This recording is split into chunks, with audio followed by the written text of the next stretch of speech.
Hello, and you're very welcome to the HRB Where Are They Now series, where we are celebrating and reflecting on 40 years of the Health Research Board. I'm your host, Dr. Claire O'Connell, and yes, can you believe it? The HRB has been on the go for 40 years.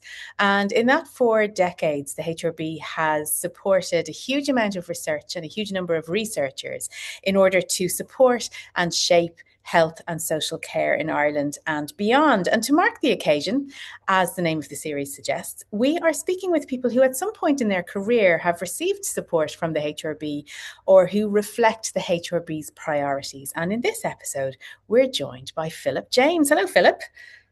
Hey, how are you? Good, thanks. And so, Philip, you're I'll get this right now, an assistant professor in mental health nursing at Trinity College Dublin, and you work particularly in the area of youth mental health and addiction. That's, of course, a hugely important area of focus for the HRB. So, tell us a little bit about what it is that you do. So I suppose from a research point of view, obviously, my main job is teaching mental health nurses about mental health nursing and being involved in their training. And the second bit then is being involved in research projects. And because I have an interest in substance use primarily and adolescents in particular, I therefore am doing lots of different research projects in relation to substance use among different populations and that sort of stuff, including a PhD in the area.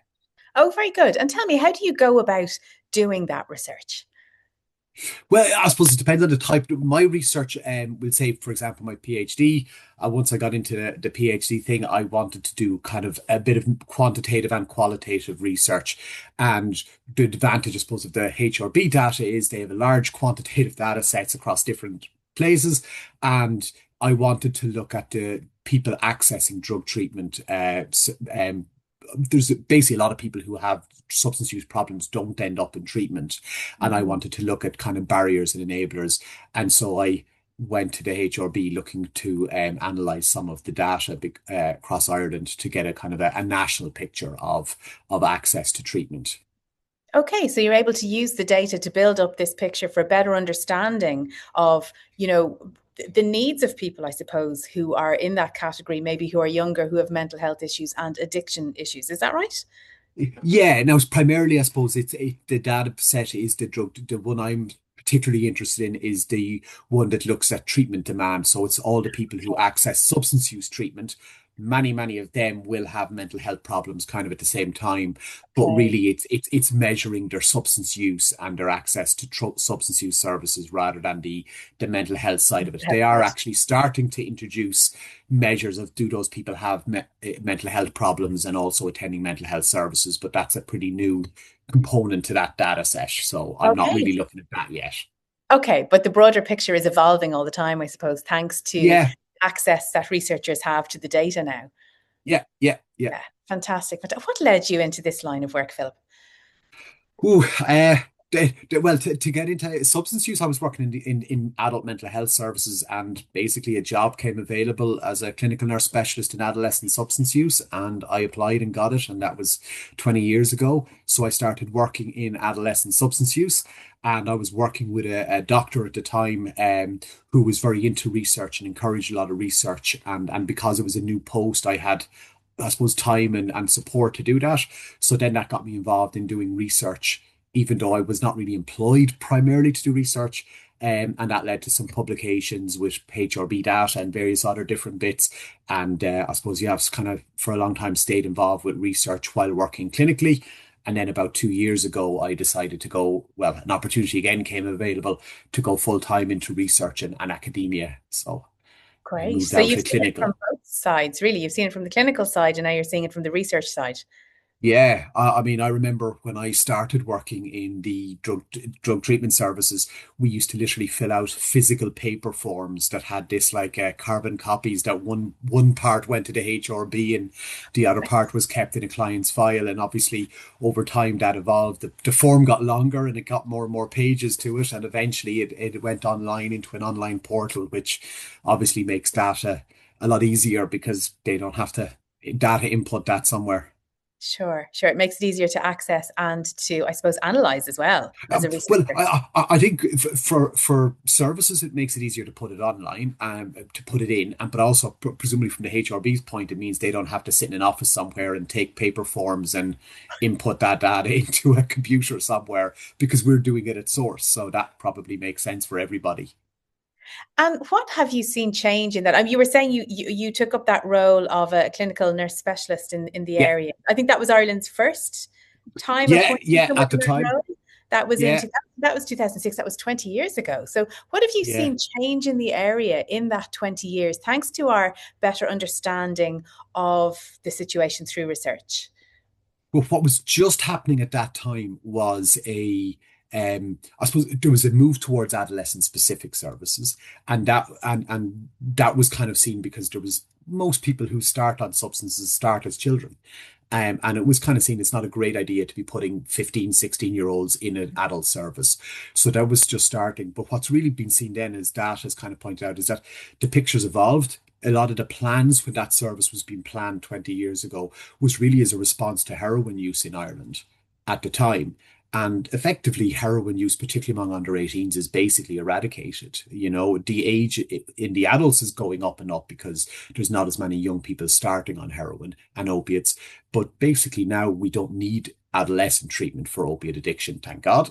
Um, but we've had a change of pictures. So we've seen, for example, obviously cannabis become the main drug among young people. We've seen cocaine increase a little bit.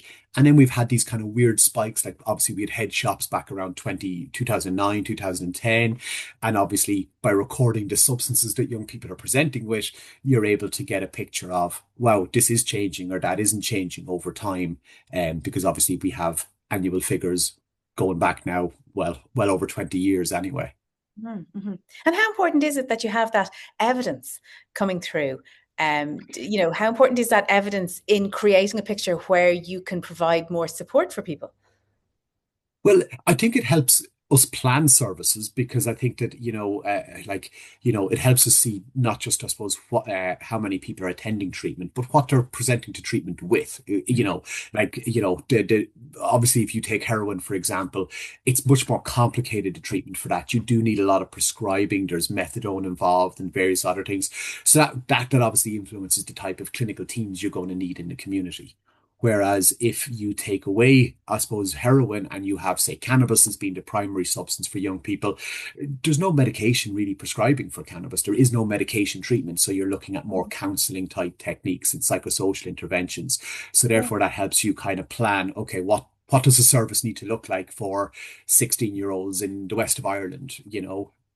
Okay, so you can be much more granular and I suppose in some ways prepared to meet the needs Yeah. of people, as these trends change. I'm sure there are sudden pivots as well sometimes, but was there ever kind of a moment or a case that you came across that made you feel like this is why I do the research, or this is why I do what I do? With the research. Well, with the research or in the clinic as well. I mean, what motivates you to keep going with it? Well, I suppose I've always had an interest. I think young people as adolescents, that kind of, late teens, maybe even into early adulthood, is a really defining time for people. It's a time when people can, if things don't go well, the rest of their lives can be dramatically affected. If you leave school at 16 without a leaving cert, that limits your opportunities. It doesn't completely derail you. There is options to get back, but it's harder. And Mhm. so it's trying to do early intervention, trying, I suppose, keep people as early as we can intervene if things aren't going well. And that's true for substance use, it's true for mental health or any other social problems people have.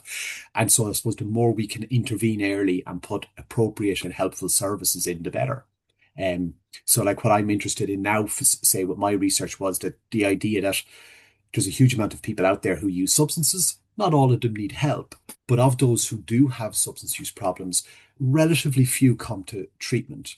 And when they do come to treatment, it often takes a long time.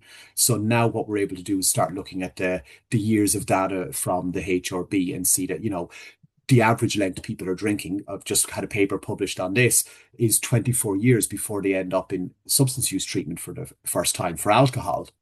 But even Right. for other substances like illicit drugs, heroin, cannabis, they're all hovering around the 8 years. So you're looking at somebody maybe starting cannabis use at 16, say, and on average, they're probably not turning up into treatment till about the age of 24. Till And then so it's that's a long time and it's a big, developmental period for teenagers if they're smoking cannabis a lot throughout that 8 years. Mhm. So if we can get them into treatment and divert them quicker, that hopefully will be better for them and Yeah. better for everybody. Because there's a lot that happens in your life in that period. Oh, Yeah. big stuff. Yeah, big stuff, exactly.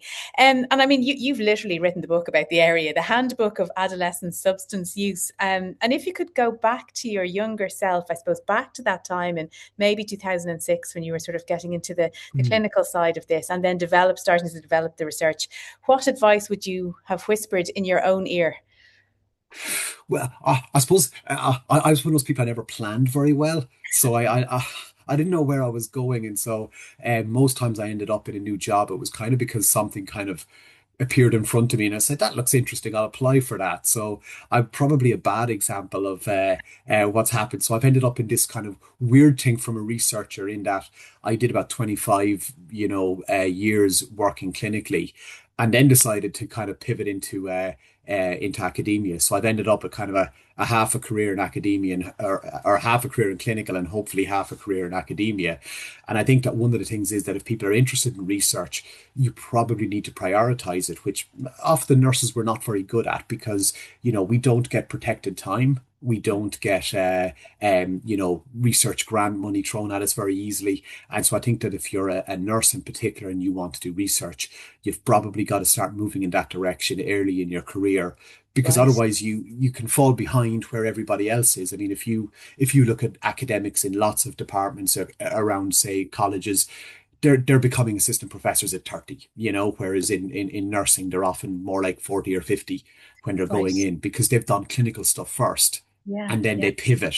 So there's a different career structure there because we're coming Yeah. from a clinical background that doesn't really do that much research if you're Yeah. not in the university sector. Yeah, yeah, absolutely. Well, Philip, thank you so much for joining us today on the HRB Where Are They Now series. And if you'd like to find more episodes, you can check out the HRB YouTube channel. But for now, from me, Dr. Claire O'Connell, Slán, and thanks for joining us.